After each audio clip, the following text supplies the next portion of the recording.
We have a question from CJ. Okay. How do I get past the second round interview?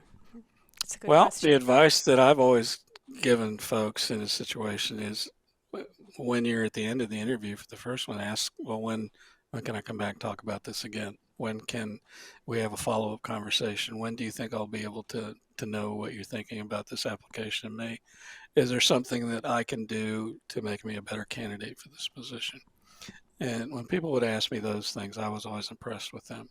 If someone asked me, when will I hear about the next round, or generally they would ask, okay, what's the process from here? And you'll say, okay, well, this is just the interview. We'll go Hmm. to the team interview, then we'll go to the management, three-step, whatever the process is in the organization. And if people were asking me about that, that meant they wanted to get to that next level and they were interested in that. But if they also asked me, what can I do to make this more enticing for you as the person that's going to hire me? What are the things I could do or say, or what would you like to see from me to make me a better candidate? And I think being proactive in that discussion and always follow up with an email or a phone call, not, have you made a decision, Chuck? Yeah, don't call me again. That's my decision. Yeah. But if someone called and said, I'm just interested, I'm excited about this job, I really want to work in this organization, I want to work with you. And is there anything you can tell me? What else can I do?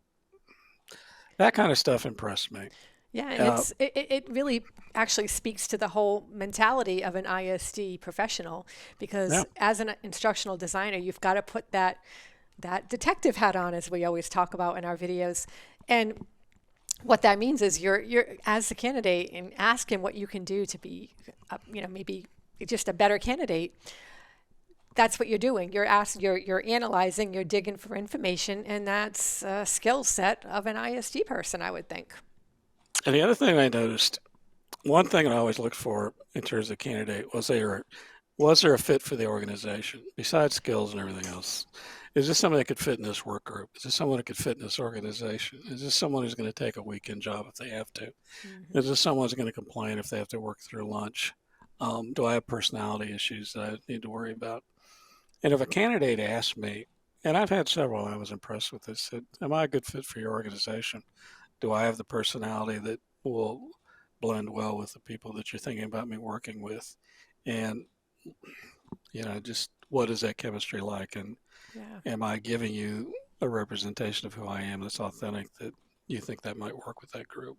Yeah, So there's absolutely. things that people in interviews can do, and I'm not going to get into interviews and the Hmm. rest of it because it's there's so many variations on the theme and disagreements about how this works. But and remember, all I'm giving you is my experience with this. Right. So the hundreds of people that I've interviewed for hundreds of different jobs, this is how I did it, and this is what impressed me, and that's all really I can share. I'm not going to try to be an expert on anything else. Hmm.